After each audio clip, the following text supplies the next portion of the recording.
ઓમ શ્રી પરમાત્મને નમઃ. શાસ્ત્રવિધિને ન જાણવા છતાં પણ મનુષ્યમાં કોઈને કોઈ પ્રકારની સ્વભાવજનિત શ્રદ્ધા રહે જ છે.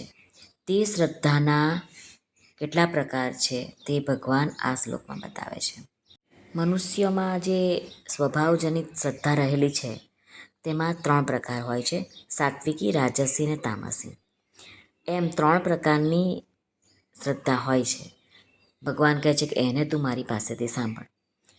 ભગવાને કીધું છે કે જે શ્રદ્ધા શાસ્ત્ર વાંચવા સાંભળવાથી જન્મી નથી, પણ પૂર્વના અનેક જન્મોમાં તેમજ જન્મમાં કરેલા કર્મોના સંચિત સંસ્કારોમાંથી જન્મી છે. એ શ્રદ્ધા છે સ્વભાવજા શ્રદ્ધા. સ્વામી રામસુખદાસજી મહારાજ કહે છે કે તમોગુણ, રજોગુણ અને સત્વગુણ આ 3 ગુણોમાં પરસ્પર 10 ગણું અંતર છે.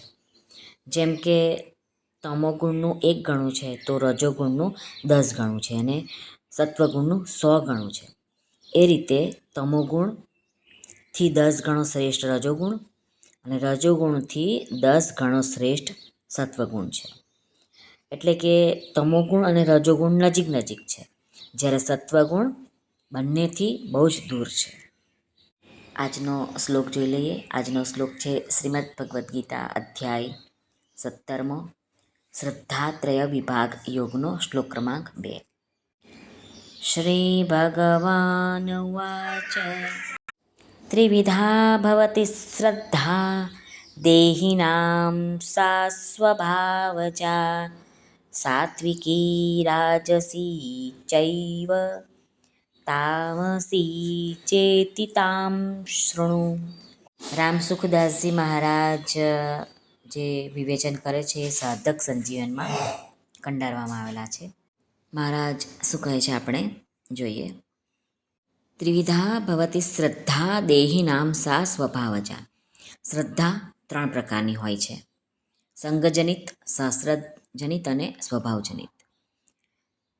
મહારાજ કહે છે કે અહીં શબ્દ આપે છે સા સ્વભાવજા. સ્વભાવથી ઉત્પન્ન થયેલી સ્વતઃ સિદ્ધ શ્રદ્ધા છે. તે ન તો કોઈના સંગથી ઉત્પન્ન થાય છે, ન શાસ્ત્રોના વાંચનથી ઉત્પન્ન થાય છે. તે અનાયાસે જ પોતાના સ્વભાવમાં જ હોય છે. એ જે પ્રવાહમાં વહી રહ્યા છે એ જ દેવતાનું એ લોકો પૂજન કરે છે. સાત્વિકી રાજસી ચૈવ તામસી ચેતિ તામ શૃણુ. મહારાજ કહે છે કે શ્રદ્ધા 3 પ્રકારની હોય: સાત્વિકી, રાજસી, તામસી.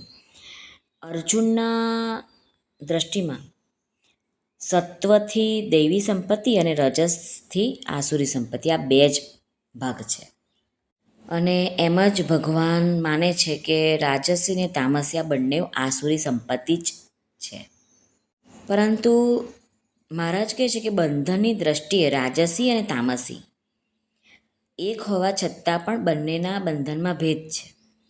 રાજસ મનુષ્યો સકામ ભાવથી શાસ્ત્ર વિહિત કર્મો કરે છે.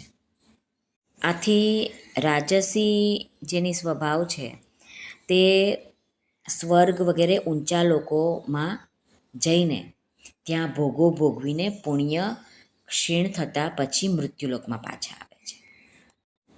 જ્યારે તામસ મનુષ્યો શાસ્ત્ર વિહિત કર્મો કરતા નથી. આથી તેઓ કામના અને મૂઢતાને કારણે અધમગતિમાં જાય છે. અધોગચ્છન્તિ તામસાહા. માટે ભગવાન આ શ્લોકમાં આસુરી સંપત્તિવાળાઓની શ્રદ્ધાના રાજસી અને તામસી આ 2 ભેદ કરે છે. અને સાત્વિકી, રાજસી અને તામસી આ 3 શ્રદ્ધાઓને અલગ અલગ સાંભળવાને માટે ભગવાન કહે છે. આપણે આગલા શ્લોકમાં એ સાંભળીશું. શ્રી કૃષ્ણ અર્પણમસ્તુ. સર્વને ભાવથી જય શ્રી કૃષ્ણ. રાધે રાધે. હરિ ઓમ તત્સત. જય ગુરુદેવ દત્ત. જય સ્વામિનારાયણ. જય માતાજી. નમઃ પાર્વતે પતે. હર હર મહાદેવ હર. સિદ્ધેશ્વર મહાદેવની જય. આજના આનંદની જય. સર્વનું કલ્યાણ થાઓ, સર્વનું કલ્યાણ થાઓ, સર્વનું કલ્યાણ થાઓ.